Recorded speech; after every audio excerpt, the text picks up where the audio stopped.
Alright, folks, so this is my shot at showing you how to get started in double bass. This is not a video about how to play really fast or to do 16th notes at 260 beats per minute or any of that sort of thing. This is just, you got the new pedal and you want to sort of get off the ground with it, because this is not one of my strengths. This is just something that I picked up along the way. So this is not one of the things I do particularly well. Alright, so the first half of this is having two bass drums or a double pedal. I have a double pedal. I think that's the most, except for the visual aspect of things, it's the most common way to go. Now you can go through a whole lot of different things. You can do paradiddles and stick control and all those sorts of things on the double bass, and people who are really serious about it, they do a lot of that stuff, and you should check that stuff out if that's what you want to do. But a lot of us play what I would just call regular music, where chugga-chugga at high speeds isn't really desired. Let's get it off the ground. So the first thing is we take a technique that we hopefully already know how to do, and that is playing steady quarters or eighth notes with our left foot on the hi-hat. By itself, it's not that big a deal, but in the context of playing time or some sort of groove.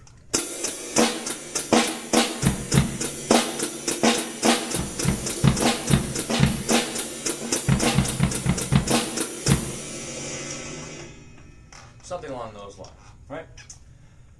So the next thing to do would be to take your left foot and move it from the hi-hat onto your other pedal, called the slave pedal nowadays, but back in the day it was just the left pedal for your double pedal or your left bass drum if you have one of those. And be able to play some sort of groove just with the steady pulsing eighth notes that are matching your right hand or left hand, depending on how you play. Now there's two ways of getting around that. You can play it on your right cymbal. For clarity, I'm not going to play it on my right cymbal. You could play it on your hi-hat. You could have one of those clutches that you pop with a stick. You could actually physically undo your hi-hat and have that. That gives you one sound, a sloshing sound if you like it. My preference is to use a pair of X hats that are in a sound position, like tight enough that it sounds good to me. That's what I'm going to do. I'm going to play just the groove with the eighth notes in the right hand and the left foot.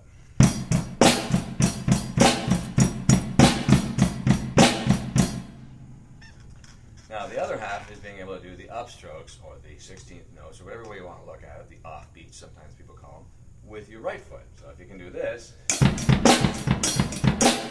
right?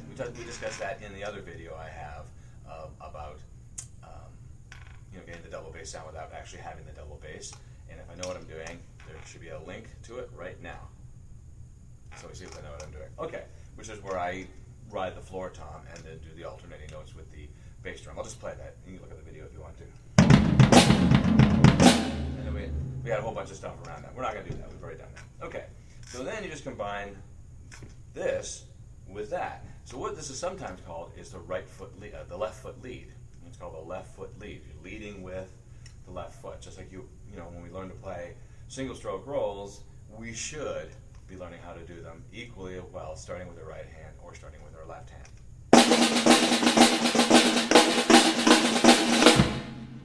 So that's what we're going to play now. I'm going to play 16th notes in the bass drum with the left foot lead. The left foot is in perfect harmony, rhythmic harmony with the right hand.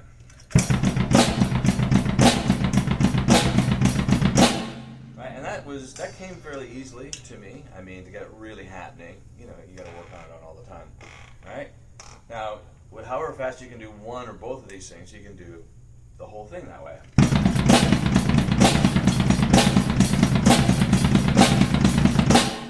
I got a little sloppy at the end, but it's here for demonstration. Okay. And then if there's any, again, like the other video, if there's any dexterity or stuff you can do with your right foot, like some doubles in between the two eighth notes, like the two 16th notes in between the two eighth notes, you can apply that to here. So we take that kind of idea, which again is very similar to the other video where we had the floor tom riding going, and I would play this.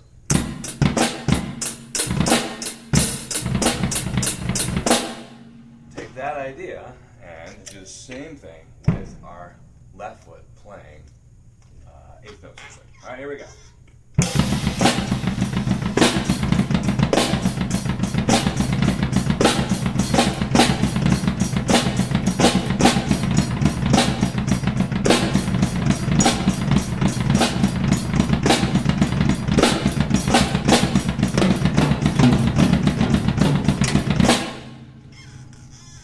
And then again, whatever speed you can play at, you might be able to.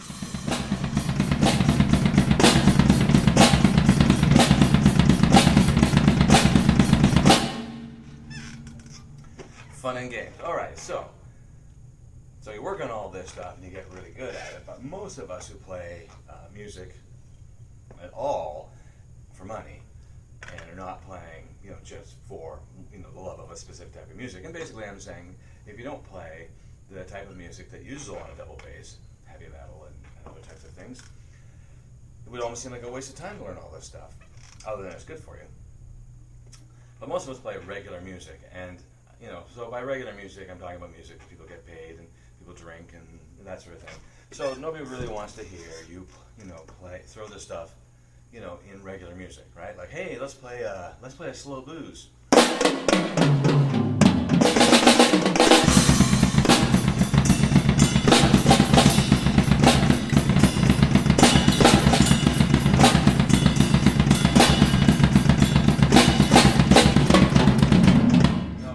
Nobody wants that, right?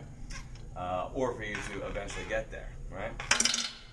So there's a few ways we can take these concepts and we can use them in regular music. One is to wait for it. So you could be playing that blues tune and play it pretty straight all the way through, and then maybe when it gets to that part, the guitar solo that's really screaming and it's going to be brought right down again, you could do something along those lines. So you could be playing the regular pattern, go to the chugga chugga, and then bring it right down in time for the voice to come back in. So I'll do a condensed version of that.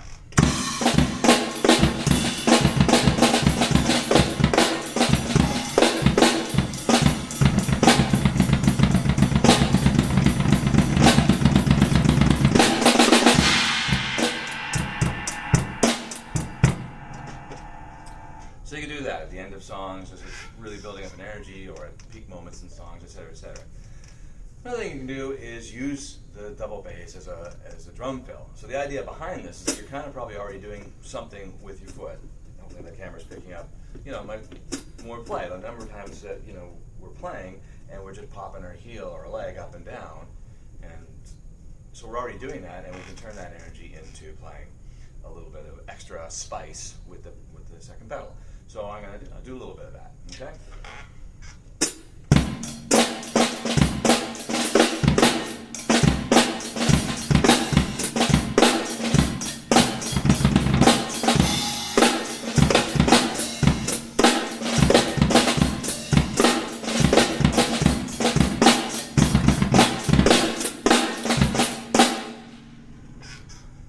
So I did two things there. One, I kind of still did some stuff with the hi-hat in between. Then I would move my foot onto the other bass drum pedal. One, I think that activating your left foot in the groove kind of sets you up a little bit better for putting that other stuff in there. But the other half of it is, if you're going to be doing stuff like that, it's kind of nice to just show your ability, put some musicality into it. The hi-hat has one voice. You might as well take advantage of it, right? When I see drummers with all those pedals down there, I'm hoping that they're not, that they're just not using them on one song, that they're using it in, things sparingly. So that was kind of a stretched out version too. Like at the end of an 8-bar phrase, you could do something, right? You could take the simplest song in the world and put a little. At the end of it, nobody would cry murder about that, right? So hopefully that gets you off the ground. If you have any questions, feel free to ask. If I played something really poorly and you think I suck, it's YouTube, so you're bound. You're like bound by law to say that I suck, and then show me a video of you playing better. Oh, wait a second. You don't show the video of you playing better. You just say I suck. Okay, awesome.